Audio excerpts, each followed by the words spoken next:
오늘은 제가 몇 주 전 저희 지방회가 세 달에 한 번씩 있잖아요. 근데 이제 여러분 지방에 모이면 목사님들 뭐 하나 궁금하신 분들이 있으실 거예요. 근데 제일 중요한 것은 예배입니다. 제일 중요한 거는 목사님들이 항상 이렇게 설교만 하다가 다른 분들이 이제 설교하는 거를 그 자리에서 앉아서 듣는 것이 세 달에 한 번 참 유일하거든요. 근데 참 그 시간에 저는 굉장히 항상 하나님께서 은혜를 주십니다. 어떤 한 멘트나 아니면 전체적인 설교 맥락이나. 근데 제가 몇 주 전 교단 지방에 모임 예배 중에 이제 몇 주 전이죠. 1월 달이니까 예배 중에 은혜 받은 것을 함께 나누려고 합니다.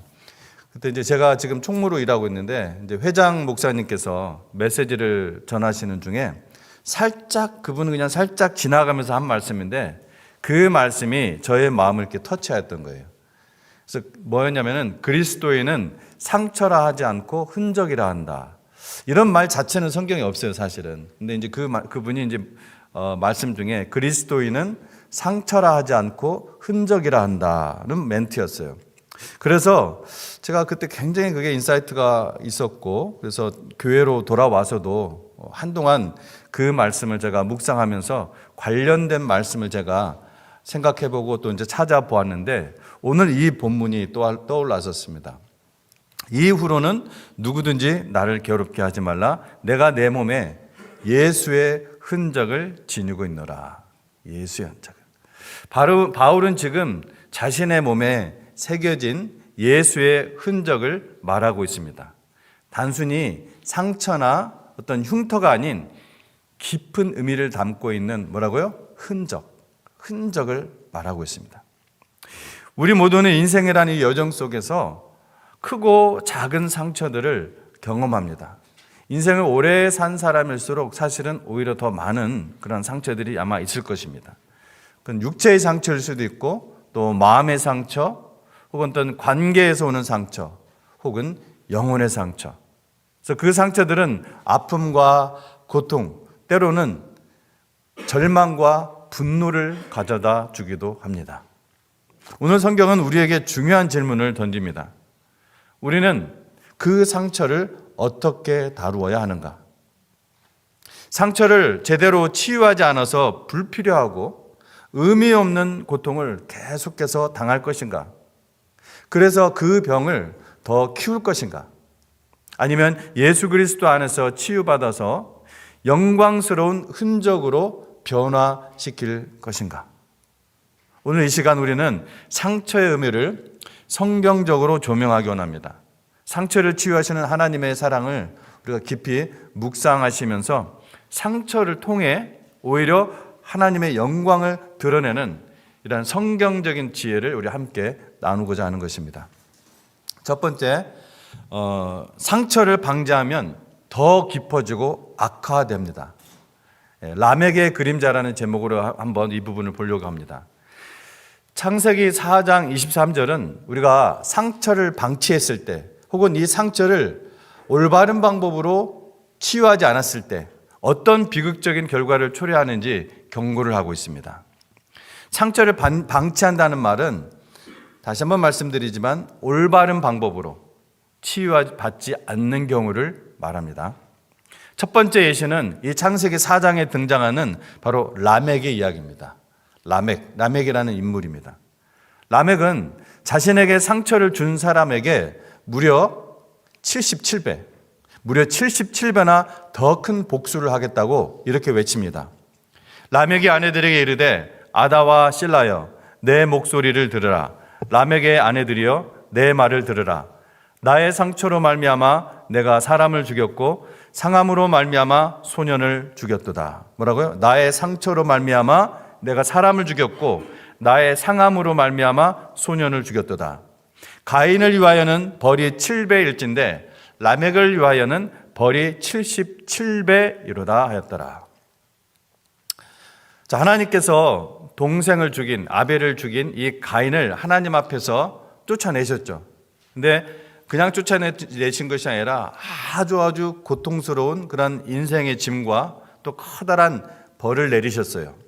하지만 이 땅에 또다시 그러한 살인이 가인을 죽이겠다고 의분한 사람도 있을 거 아니에요. 그렇죠? 그래서 이 땅에서 또다시 그러한 살인이 일어나지 않도록 하기 위해서 가인에게 주셨던 보호의 약속이 이 7배, 만일 가인을 죽이면 7배나 더하리라, 가인한테 내린 그 징계보다 7배나 더하리라 했던 그 약속을 라멕은 뭐예요? 자신의 그 처참한 살인을 합리화시키는 근거로, 도구로 각색시키고 있는 거예요. 이 라멕의 복수는 단순한 분노의 표출이 아닙니다. 그것은 치유받지 못한 이 상처나 잘못된 치유 방식이 얼마나 인간을 파괴적으로 만들 수 있는지 극명하게 보여주는 사례라는 것입니다. 라멕은 상처를 치유하는 대신 복수를 선택했고 그 결과 죄악의 수렁에 더욱 깊이 빠져들었습니다. 그의 상처는 단순한 아픔으로 끝나지 않고 살인이라는 끔찍한 범죄로 이어진 것입니다. 현대 사회에서도 이러한 라멕의 그림자는 쉽게 찾아볼 수가 있습니다. 어린 시절 학대받은 아이가 성장해서 자신의 아이를 학대하는 그 악순환, 가정폭력의 대물림은 과거의 상처가 올바르게 치유되지 않고 대물림되는 대표적인 예시인 것입니다. 상처를 방치를 하면은, 올바로 치유를 받지 않으면은 분노와 증오, 그리고 복수심이 자라나서 결국 먼저 자기 자신 그리고 주변 사람들을 파괴하는 악순환에 갇히게 되는 것입니다. 즉 제가 라멕의 그림자라고 표현한 것은 다음과 같은 세 가지 의미를 감축하고 있습니다. 첫 번째, 치유되지 않은 상처의 어두운 그림자, 어두운 그림자. 라멕의 복수심처럼 상처를 방치를 하면은 우리의 마음속에 어두운 그림자가 드리워지고 부정적인 감정과 생각에 사로잡힐 수 있다는 경고입니다. 어둡고 부정적인 성격의 소유자가 되기 쉽다는 것입니다. 또 하나는 악순환의 그림자. 라멕의 복수는 폭력과 보복의 악순환을 보여줍니다. 상처를 치유하지 않고 복수로 갚으려 할 때 그 그림자는 끝나지 않고 계속해서 악순환을 만들어내는 것입니다. 세 번째, 파괴적인 그림자. 라멕의 이야기는 죄가 인간을 얼마나 파괴적으로 만들 수 있는지 보여준다는 것입니다. 상처를 방치하면은 우리는 자신과 주변 사람들을 파괴하는 파괴적인 그림자가 들이울 수 있다는 경고입니다. 안타깝게도 이러한 일들이 교회 안에 있는 우리 성도들에게서도 여전히 일어나고 있는 것입니다. 제대로 치유를 받지 않으면 구원은 받았는데 하나님께서 십계명과 함께 주신 율법 상처에는 상처로 갚을지라 라는 이 레위기 24장의 이 말씀을 죄인인 인간은 오해하기가 쉽습니다. 마치 복수를 허용하는 것처럼 보이지만 실상은 하나님께서 인간의 이러한 복수심이 얼마나 커질 수 있는지 이것을 제한하시고 정의를 확립하기 위해서 주신 율법입니다. 자, 인간의 본성은 라멕처럼 자신이 받은 고통보다 더 큰 고통을 상대에게 되돌려주는 경향이 있어요. 자신은 상처만 받았는데 죽여요. 하나님께서는 바로 이러한 인간의 본성을 아시고, 즉 죄의 본성을 아시고 복수의 이러한 악순환을 끊기 위해서 균형 잡힌 정의의 기준을 제시해 주신 거예요. 다윗과 사울의 이야기는 상처와 그리고 복수에 대한 더욱 깊은 통찰력을 우리에게 제시해 줍니다. 여러분 잘 알다시피 다윗은 사울에게 억울하게 쫓기는, 정말 십수년을 억울하게 쫓기는 그런 상처를 받았어요. 사울은 다윗을 죽이려 했고 다윗은 광야에서 오랜 시간 도망다니며 고난을 겪었습니다. 하지만 다윗은 복수를 선택하지 않았습니다. 사람을 죽일 수 있는 저로, 이 사울을 죽일 수 있는 정말 절호의 기회가 몇 번 찾아왔음에도 불구하고 뭐라고 했습니까? 내가 하나님께서 기름 부음 받은 자를 치지 않겠다. 내가 하나님께서 기름 부음 받은 자를 치지 않겠다 하면서 사울을 용서했습니다. 다윗의 용서는 단순한 관용이 아닌 하나님을 경외하는 마음, 하나님을 경외하는 믿음에서 비롯된 그런 거룩한 결단이었습니다. 그러니까 다윗이 워낙 착해서, 다윗이 관용심이 많아서 그것이 아니라 뭐가요? 하나님을 경외하는 믿음. 그게 항상 다윗에게는 가득 차 있었기 때문에 그 믿음에서 비롯된 거룩한 결단, 의지였다는 것입니다. 상처를 복수로 갚는 대신 하나님께 맡길 때 상처는 증오가 아닌 거룩한 흔적으로 변화될 수 있다는 것을 다윗의 삶으로 우리가 볼 수 있는 것입니다. 두 번째, 하나님께서는 상처를 치유하신다. 하나님은 치유하시는 사랑의 하나님이십니다. 시편 147편 3절은 선포합니다. 상심한 자들을 고치시며 그들의 상처를 싸매시는도다. 본문은 절망적인 현실 속에서 우리에게 희망의 빛을 비춰줍니다. 하나님께서는 우리의 상처를 외면하지 않으시고 친히 치유하시는 분이십니다. 우리를 지으신 하나님께서 우리의 모든 속구조를, 영혼의 구조까지 다 하시는 그 하나님께서 친히 치유하신다는 것입니다. 하나님은 상처 입은 영혼을 홀로 내버려 두지 않으십니다. 우리가 주님께 믿음으로 나아갈 때, 우리가 솔직하게 그것을 여기 있어야 하나님하고 드러내 보여줄 때 감추지 않고 하나님께서는 우리의 상처를 어루만 주시고 싸매어 주시고 기름으로 바르시고 치유의 은혜를 베푸신다는 것입니다. 지난주 어떤 분이 아프시다고 하셔서 제가 기도 먼저 하고 전화를 했었는데, 목사님 교회 일로 요즘 신경 쓰실 일이 많으실 텐데 저까지 신경 쓰게 해서 죄송합니다 하시면서 이런저런 대화를 좀 나눴는데 이런 말씀을 하셔요. 제가 성경책을 읽으면서 가장 이해가 안 되는 것 중에 하나가 욥기예요. 그렇게 말씀하시는 거예요. 그래서 저렇습니다. 맞습니다. 저도 그렇습니다. 우리 사람이 어떻게 욥과 같은 이러한 의인이 당한 이 엄청난 슬픔과 그 고통을 이해할 수가 있겠습니까? 아무도 없을 것입니다. 이해할 수는 없어요. 하지만 다른 한편으로는 이 욥의 이야기는 하나님의 치유하심을 보여주는 대표적인 예시인 것입니다. 욥은 이 세상에 태어난 사람 중에서 가장 극심한 상처를, 어쩌면 배심강간 같은 허탈함, 이런 모든 것들을 경험한 사람일 거예요. 재산과 사랑하는 자녀들을 일시에 갑작스럽게 잃어버리고 그의 건강까지 완전히 잃어버렸습니다. 나중에는 온몸에 곪아서 거기서 고름이 터졌고, 고름이 터지니까 뭐가 꼬여요? 파리가 꼬여요. 파리가 거기서 알을 깝니다.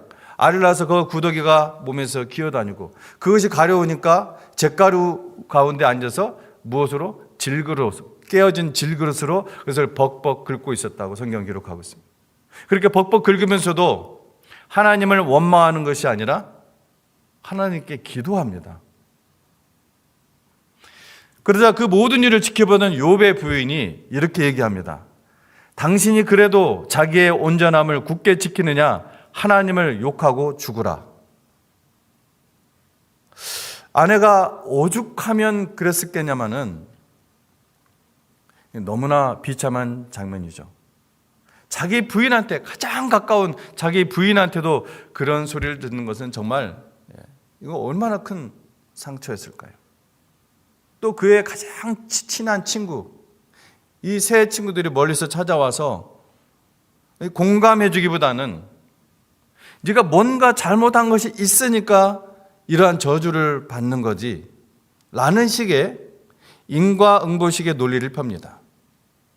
여러분, 현재의 결과만 보고 당장의 현실만 보고 인과응보식으로 이야기하는 것은 결코 성경적인 시각이 아닙니다. 욥은 친구들로부터 위로를 받기는커녕 이미 있는 그 마음의 깊은 상처를 더 후벼 파는 그러한 고통을 당했습니다.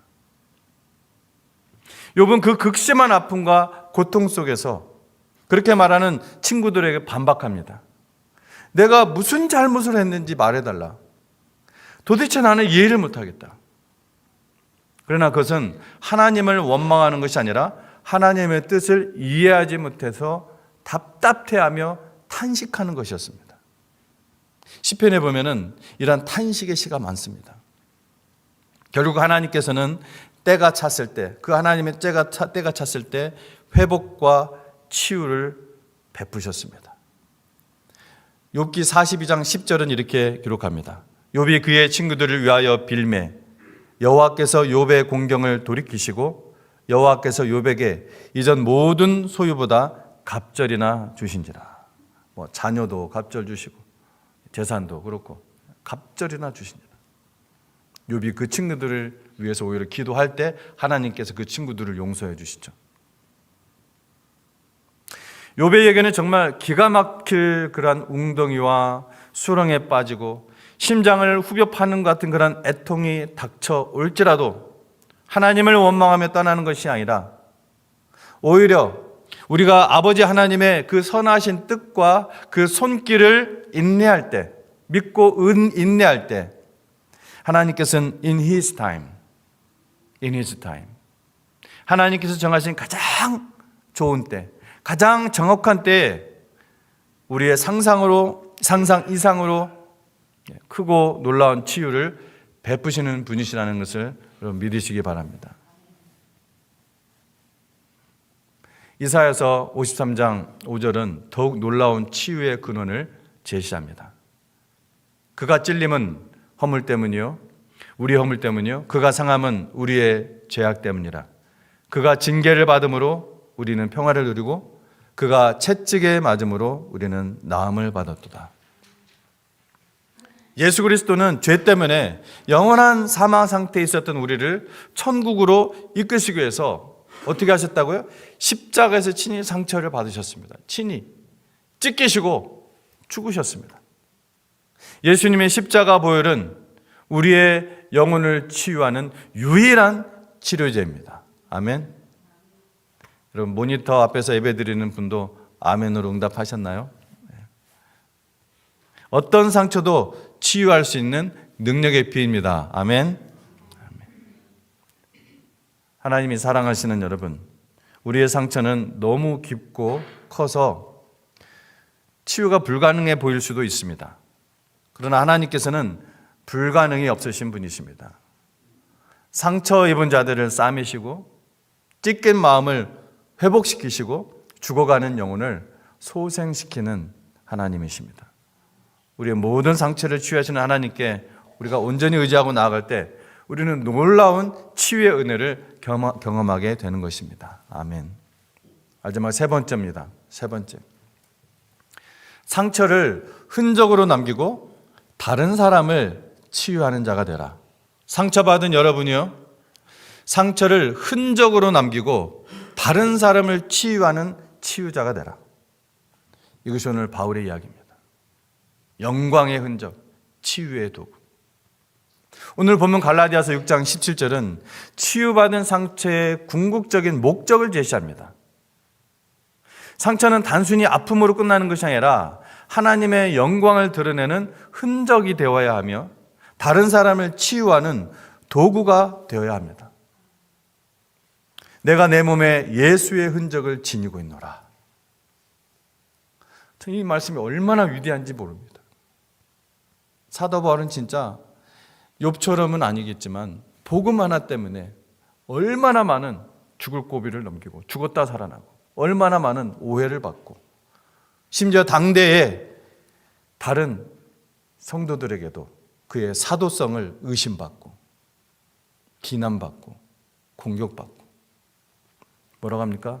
그 사도 바울이 내가 내 몸에 예수의 흔적을 지니고 있노라. 나를 더 이상 괴롭게 말라. 사도 바울은 자신의 몸에 지닌 이 예수의 흔적을 자랑스럽게 선포했습니다. 바울의 흔적은 핍박과 고난, 매맞음과 또 옥살이, 복음을 위한 헌신의 증거였습니다. 바울의 이 상처는 살짝만 건드려도 썰려서 아프고 그래서 곪고 악취가 나는 그런 상태에 있었던 것이 아니라 이제는 그리스도를 향한 그런 뜨거운 사랑과 헌신의 영광스러운 흔적으로 남아있는 것입니다. 여러분, 코리텐 붐 아시는 분 알 겁니다. 코리텐 붐. 코리텐 붐은 2차 세계대전 당시 나치 수용소에서 정말 끔찍한 고난을 겪었습니다. 여자였기 때문에 더욱 수치스럽고 견디기 어려운 일이었습니다. 그녀는 가족을 잃고 인간 이하의 취급을 받았지만 수용소에서 풀려난 후 복수심 대신 용서를 선택했습니다. 그가 그렇게 할 수 있었던 것은, 그녀가 그렇게 할 수 있었던 것은 분명히 그녀의 그 엄청난 상처가 흔적이 되었기 때문입니다. 흔적이. 누구 때문에요? 하나님 때문에. 특히 그녀의 자서전을 읽어보면 어느 날 전쟁 범죄자들을 용서하는 강연에서 정말 희한하게도 정말 공교롭게도 과거 자신을 감시했던 그 나치의 간수 중 한 명을 우연히 만나게 된 거예요. 그 간수는 이 코리에게 다가와서 자신의 그 과거를 고백하며 용서를 구했습니다. 아는 거죠. 서로 아는 거예요. 얼굴 보고. 코리는 그 짧은 시간 동안 정말 그 읽어보면 엄청나게 갈등했다고 그래요. 엄청나게 갈등했지만 결국 그때 들려오는 예수 그리스도의 금성, 사랑으로 그를 용서하고 따뜻하게 맞아주라는 그 예수님의 음성에 순종했습니다. 순종을 한 거예요. 자기의 감정이 그렇게 된 것이 아니라 그 하나님의 음성에 순종을 한 거예요. 코리텐 붐은 그 체험 이후에 용서는 감정이 아니라 믿음이 주는 의지의 행위다, 이렇게 말을 해요. 그래서 용서를 통해 상처에서 벗어난 진정한 자유를 얻을 수 있다고 그렇게 강조를 했습니다. 그녀의 삶은 우리가 상처를 주는 사람이 아니라 상처를 치유하는 사람이 되어야 함을 강력하게 보여줍니다. 우리의 흔적이 상처가 아닌 흔적으로 변화되었을 때 이 그 흔적이 다른 사람에게 여러분 치유의 도구가 될 수 있다는 것입니다. 아멘. 하나님의 사랑하시는 형제자매 여러분, 오늘 우리는 상처, 아픔을 넘어 영광의 흔적으로 나아가는 여정을 함께 묵상을 했습니다. 상처를 방치하면 더 깊어지고 악화됩니다.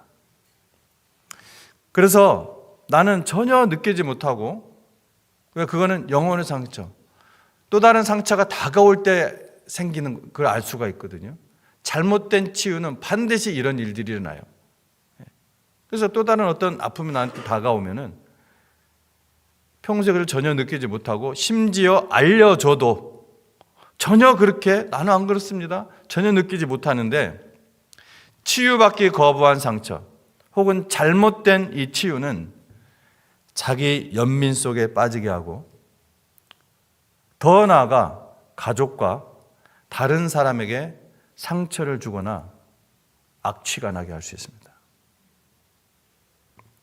하지만 하나님께서는 상처를 치유하시고 싸매어 주시는 분이십니다. 매일 하나님께 나아가야 합니다. 매일 자기 연민의 소리가 아니라 하나님의 말씀을 들으십시오. 그 음성에 순종하십시오. 그래서 성령의 기름 부음을 받으십시오. 오히려 상처받은 자에게 하나님은 더 가까이 하신다고 성경은 기록을 하고 있습니다. 치유받은 상처는 하나님의 영광을 위한 흔적으로만 남아야 하며 다른 사람을 치유하는 도구가 되어야 합니다. 그래서 바울처럼 고백할 수 있어야 합니다. 내가 내 몸에 예수의 흔적을 지니고 있노라. 내가 내 몸에 예수의 흔적을 지니고 있노라. 우리의 상처가 오히려 하나님께 영광이 되는 흔적이 되기를 간절히 축복합니다. 함께 기도하시겠습니다.